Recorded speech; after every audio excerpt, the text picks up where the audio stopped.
ini akan membahas tentang pangkat internal dari koperasi itu sendiri. Nah, mau lihat hasilnya?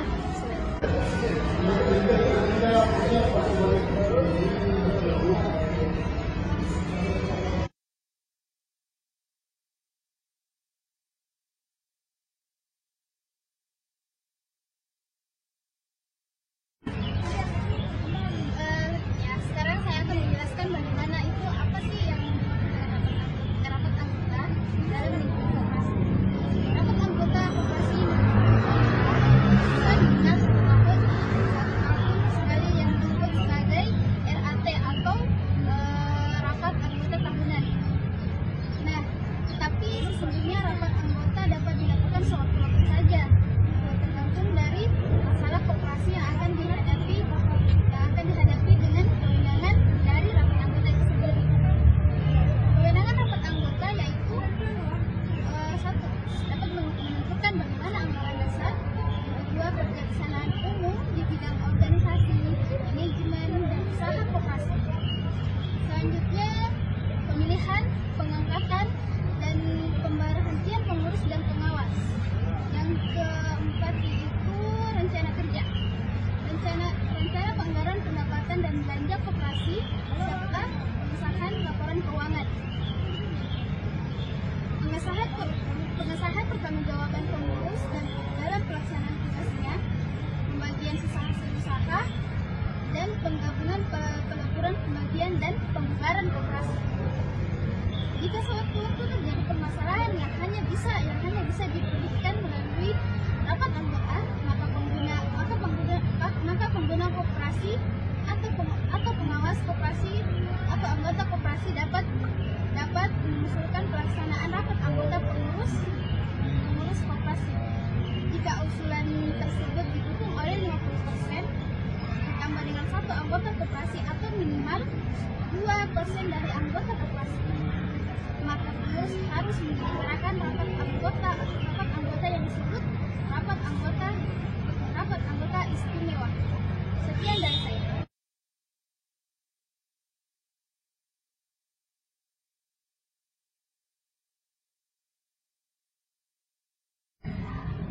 Saya akan menjelaskan tugas dan wewenang pengawas dalam sebuah koperasi. Yang pertama adalah pengawas koperasi dipilih oleh seluruh anggota dalam rapat bersama.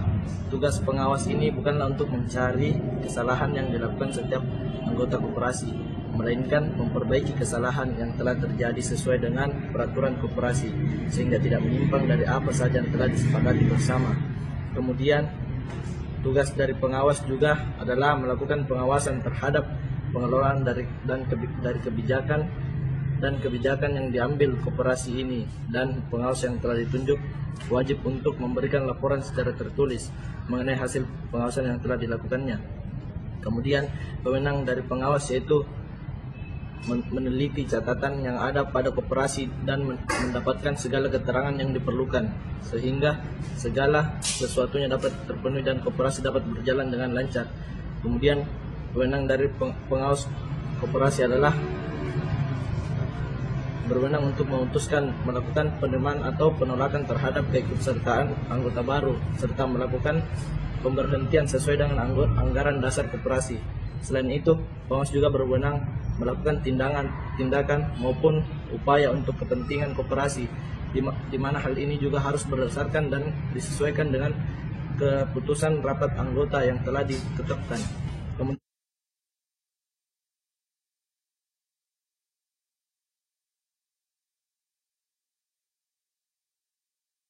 Jadi tugas dari pengurus koperasi itu terbagi dalam beberapa bagian. Yang pertama itu mengelola koperasi dan usahanya. Yang kedua mengajukan rencana kerja serta rencana anggaran pendapatan dan belanja koperasi.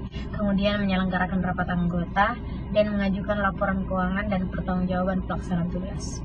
Dan ada pun wewenang dari pengurus koperasi sendiri itu yang pertama mewakili koperasi di dalam dan di luar pengadilan, yang kedua memutuskan penerimaan dan penolakan anggota baru serta pemberhentian anggota sesuai dengan ketentuan dalam anggarannya, Kemudian memutuskan penerimaan dan penolakan anggota baru serta pemberhentian anggota sesuai dengan ketentuan dalam anggaran dasar, dan yang terakhir itu melakukan tindakan dan upaya bagi kepentingan dan kemanfaatan koperasi sesuai dengan tanggung jawabnya dan keputusan rapat anggota. Sekian tugas dan wewenang dari pengurus koperasi.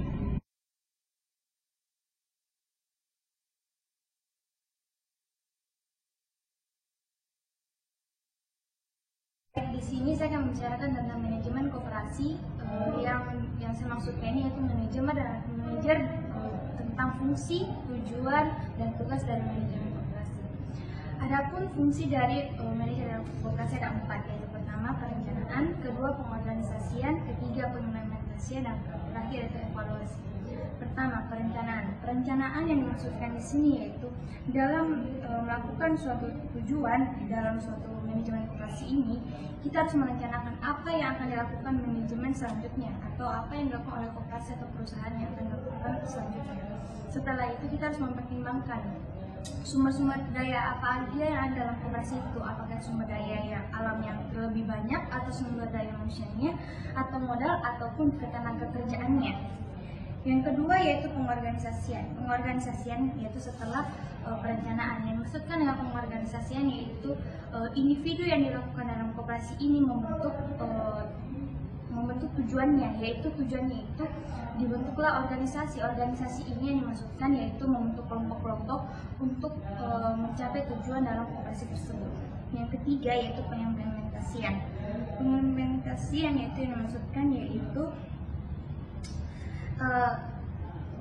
kerja nyata yang dilakukan oleh koperasi. Contohnya pembentukan dari kelompok-kelompok ini, contohnya kelompok pertama berguna untuk mengambil sumber daya yang ada dalam koperasi ini dan menggunakannya untuk selanjutnya, itu yang dimaksud pengimplementasian.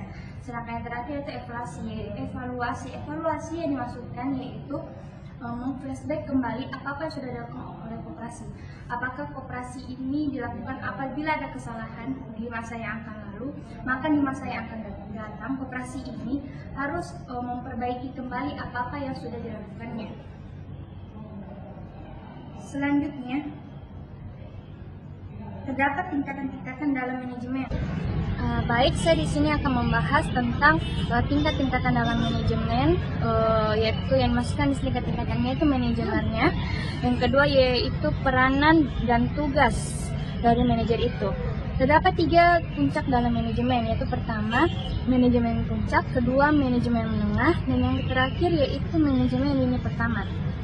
Manajemen puncak ini yang dimaksudkan yaitu bertanggung jawab langsung, bertanggung jawab atas pekerjaan yang dilakukan oleh bawahannya. Terdapat pun juga tugas-tugas dalam manajer, yaitu pertama mengkoordinasikan seluruh kegiatan usaha, administrasi, organisasi, pelayanan, ketata pelaksanaan, serta memberikan pelayanan administrasi kepada pengurus maupun pengawas. Terdapat 4 tugasnya. Itu pertama sebagai pimpinan pengelola, kedua merencanakan usaha-usahanya, ketiga mengkoordinasi kegiatan-kegiatan dalam koperasi, dan yang terakhir berwenang mengambil tindakan lanjut dalam perencanaan yang dilakukan oleh koperasi tersebut.